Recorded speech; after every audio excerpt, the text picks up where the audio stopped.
Hello and welcome to the Cloister. If you receive our monthly email updates, you'll be aware that this month I reflected on the theme of silence. I wanted to extend that theme in our podcast this month and could not think of anyone better to share on this than Chris Whittington from the School of Contemplative Life. The School of Contemplative Life is a wonderful ministry that hosts free online meditation sessions every Saturday morning and Wednesday evening. Each gathering includes a short teaching, 20 minutes of silent meditation in community, and then space for shared reflection. To find out more about these offerings and upcoming retreats that they're offering, visit schoolofcontemplativelife.com. I pray that this reflection from Chris is a blessing to you. Last week, we held a couple of online small group discussion sessions, following the workshop I gave from India a couple of weeks ago, titled A Kaleidoscope of Light, Christianity and Other Faiths. I was really heartened to hear people speak about how meditation can be a meeting place. My teacher, the Benedictine monk Sylvester Widar, embodied a synthesis of deep commitment to the Christian path with a profound openness to other spiritual traditions.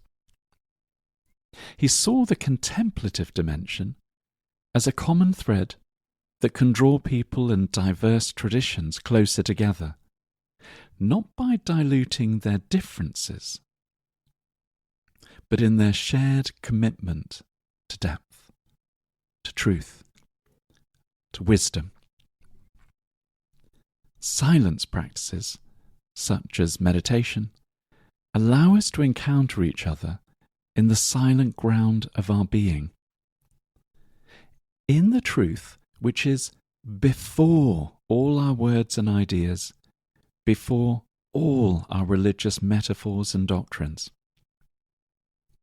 I'd like to share a few thoughts about this.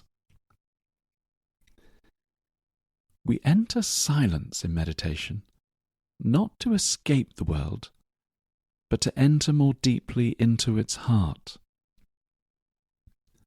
Silence is not a withdrawal from relationship. It is the vast interior space in which relationship is revealed, in which relationship is healed. Silence is the gateway into the depths of our heart, where notions of separateness dissolve, where self and other, God and creation, are revealed as one living whole. In meditation, we learn this truth not simply as a concept, but as lived experience, through encounter. We begin to understand the ancient teaching that God is like a boundless circle whose centre is everywhere and whose circumference is nowhere.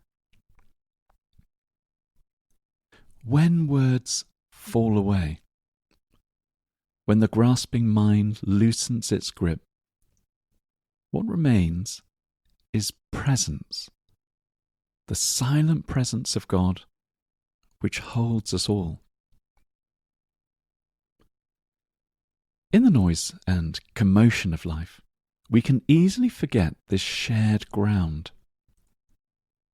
We live as though divided, me and you, sacred and secular, human and creation, right and wrong.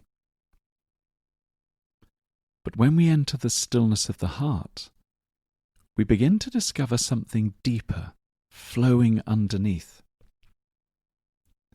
This flow is communion. It gathers rather than separates. It allows and accepts. It enfolds and joins all things in love. Silence teaches us to be at home with mystery. As we let go of the need to know with the grasping mind, a new, deeper kind of knowing awakens from within, accompanied by reverence and wonder.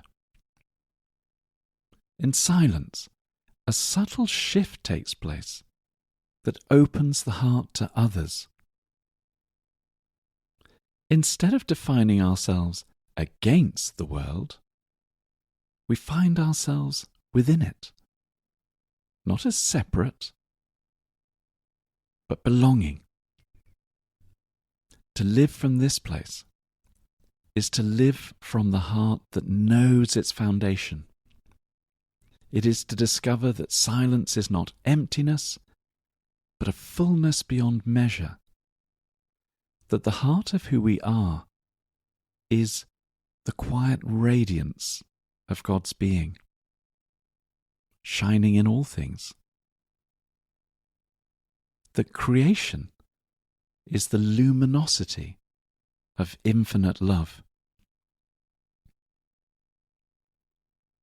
In the silence of meditation, love ceases to be simply a feeling we generate.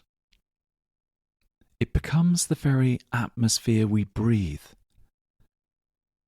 The divisions that once seemed so real between us begin to soften in the light of this shared presence. We increasingly see that every person, every creature, every moment of our lives arises from the same depthless depth. Silence is the meeting place of all that is. It is where creation prays without words, where the Spirit intercedes with sighs too deep for words, where God's love meets our longing and they are found to be one. When we return from silence into speech, to where, as Augustine says, words have beginnings and endings again, something has changed. We listen more deeply. We speak more gently. We look upon one another with a quiet sense of connection.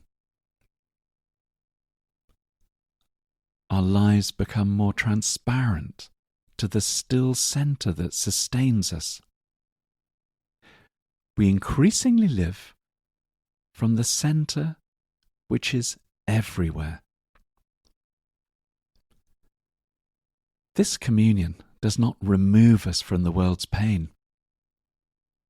It makes us more present to it. The heart that has touched the silent centre that is communion can never again pretend to be separate. It feels the suffering of the world as its own, yet knows a deeper truth. It trusts the boundless peace that holds everything. The Carmelite sister Mary McCormack says of her journey within silent prayer and deepening sense of communion, inner rules that had always governed me began to give way to something more free and authentic. As I learned to tolerate unknowing in prayer, I became more at ease with the questions and perplexities of human existence in our uncertain age.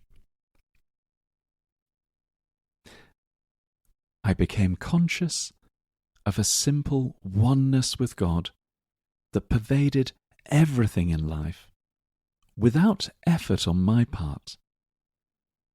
And there was also the beginning of a sense of oneness with the rest of humanity and with all creation. This is the fruit of silence, the awakening of a heart at rest in God, a heart that sees the world as one living communion. To enter silence, then, is not to lose ourselves, but to find ourselves in each other, in all that is. In the silence of meditation, we meet God not as an object of our imagination, but as the ground of our being, the ground of all being. We discover that this being is God's Spirit within us, the Spirit of love, the love which unites us with every other person, with every atom of creation.